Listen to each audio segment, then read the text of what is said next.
The countdown's on. Time for our foreign policy segment. Joking, clearly. Go ahead. Somehow we're going to end up on a blooper reel somewhere.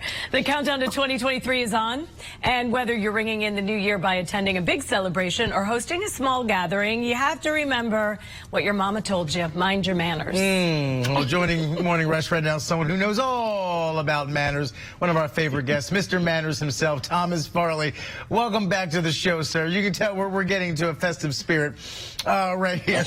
Last work day of the year, New Year's Eve tomorrow night. It's always a good time. Now, listen, I think it's fascinating that there's New Year's Eve etiquette, a holiday synonymous with excessive drinking, let's be honest, and now we're talking about manners. So I guess which hat is more appropriate to throw up in, paper or plastic? Did you really ask that? Let's not ruin any hats if we can avoid it. Right, but there are party fouls, right? Like things you shouldn't do. Absolutely. So, Holly, Rob, it really starts with New Year's Eve is one of these holidays that there's so much pressure to have the perfect plans, right? Everybody's asking, the song even says, what are you doing New Year's Eve? So people want to know, make sure if you've been invited to 1, 2, or 5 New Year's parties, you're letting these hosts know that you are attending. You may think, oh, it's probably just a drop in. I'm not sure if I can go. It's not a big deal if I don't say. People need to plan. So if you have the good fortune of being invited to multiple parties or even just one, make sure you let them know that you're coming so that they can plan accordingly. That's really the number one tip coming into the holiday. And then, of course, there are tips for once you actually arrive. Okay, and when you do arrive, should you have a gift? As always, no matter what the party is, I think right. you always feel obligated to bring the host something, a bottle of wine or a plant or something. Is that does that same thing kind of hold true for this more loosey-goosey holiday? And let me add to that. When you bring something like alcohol, should the host open it there and say, hey, let's imbibe, or do they put it away? If you are the host, what do you do with that gift? These are two really great questions. So first off, what you bring. I recommend if you're going to, especially if it's a sit-down dinner party, you're lucky enough to be going to that kind of an occasion, you want to bring not just something for the host, but something to contribute to the occasion, to the meal itself. If this is a 50-person cocktail party where you're barely going to be noticed, you certainly still want to bring a host gift, but nothing needed to require that you're actually contributing to the menu. Great things to bring, I think, are a bottle of something. This is New Year's Eve, so champagne reigns king when it comes to gift giving. But don't expect that champagne is going to be opened on the evening. It may not. This is at the host's discretion. So you can also bring something that you know is a favorite spirit of the hosts that they will happily receive and swirl away to enjoy well after the party's over. Good advice there, yes. See? Very good advice. And speaking of alcohol, what do you do if somebody is, shall we say, overserved, and they say, all right, I'm leaving now, and you think, that's not a good idea? Right, not a good idea. So ideally, we are all safe drivers and safe drinkers on New Year's Eve. And yeah, as you say there, very rightly so, there are people who are going to be over-imbibing a little bit. This is okay. We know there are people who are really good when they're drunk. They're funnier. They're a better version of themselves sometimes. But there's also the angry, horrible, not so nice drunk.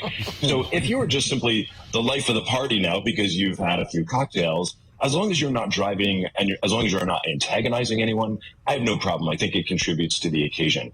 On the other hand, if you are aggressive with others, if you're being annoying, or certainly if you're thinking about getting in a car, that sort of behavior needs to be stopped in its tracks. That comes down to the host, but the host can't keep their eyes on everyone, so the other guests need to be mindful of that as well, particularly with the driving issue. And listen, let's be honest, in this age of Lyft and Uber, if you have, cabs or subways, if you're in New York, or a buddy who doesn't drink, take advantage of all of those things. It's a beautiful thing.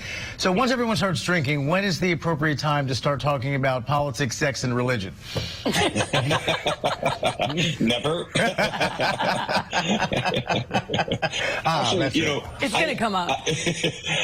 I think those subjects actually can be fine at most occasions where there's not a lot of alcohol involved, providing that there's a level of respect that's being shared amongst the guests. Frankly, if we don't ever talk about those things, how can we ever form our own opinions properly and hear the opinions respectfully of others?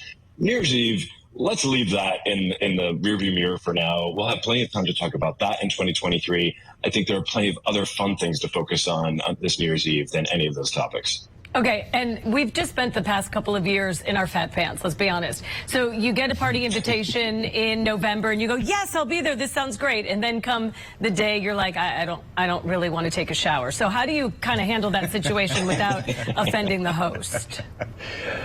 Right. So I think if this is again, a sit-down dinner party and your presence is expected, unless you are ill, then of course you should be canceling and you should be sending your regrets. And I would also send some flowers to the occasion so that your presence is felt in some way. On the other hand, if you're just in a meh mood, I think it's really disrespectful if your presence is being counted on. Again, if you're one of 25 or 30 people who are going to be there, you not being there probably won't be missed. But if you were planning on not going, this is a change of plans, give the host as much notice as possible. If the party's at 7, don't at 6:59 be calling or texting saying, hey, I don't think I'm going to make it, not feeling it.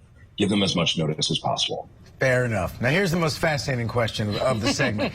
We all know that it's the memorable New Year's Eve kiss at midnight. And it's easy if you're there with your significant other, or spouse, whatever you have going on, boyfriend, girlfriend.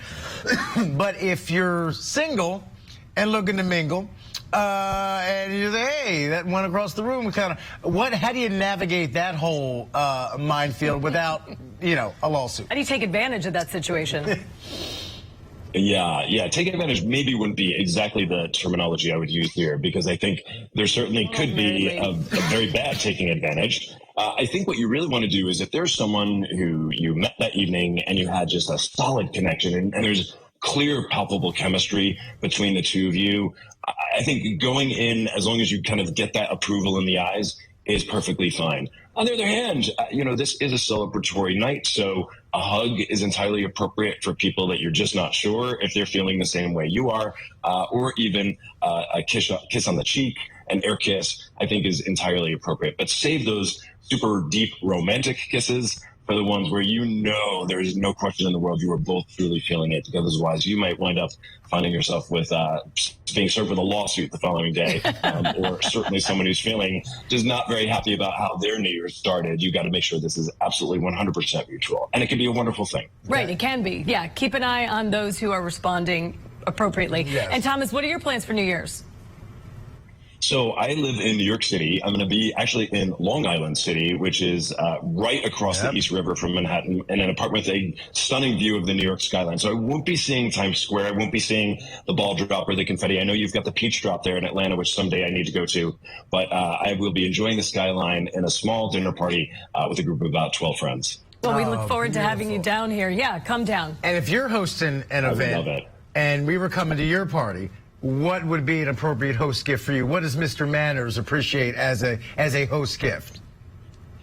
Well, Holly, Rob, with the two of you, I'd just be so thrilled that you were joining. I don't know that you'd actually need to bring anything, but I love a good read. Although a lot of people do bring alcohol, and we talked about that earlier, for many people, January is dry January. So think about that too. If this is someone that either is not a drinker or who's going to be observing dry January, think about something that will perhaps help them on a New Year's resolution that they've confided in you about, to help get them jump started. I think is also a really fun way to bring a gift to a host on New Year's Eve. For the record, I'll take bubbly every time. Mr. Manners, Thomas Farley, we appreciate your time as always. We hope you have a wonderful, wonderful New Year's. Thank you for being here. Thank you, and to you as well. I'm having a hard time taking this seriously here, but it looks good on you. Wait a minute, real quick. Do you have any plans? Do anything fun? Going to friend's house every year. Friend's house, okay. You? We have a 3-year-old boy home and a baby on the way, literally in 3 weeks. So we will be home asleep probably before the ball even drops. Not very different from my 20s. I'll say that. That might be a sign. Okay. We're going to fix this up, and over. we'll be right back.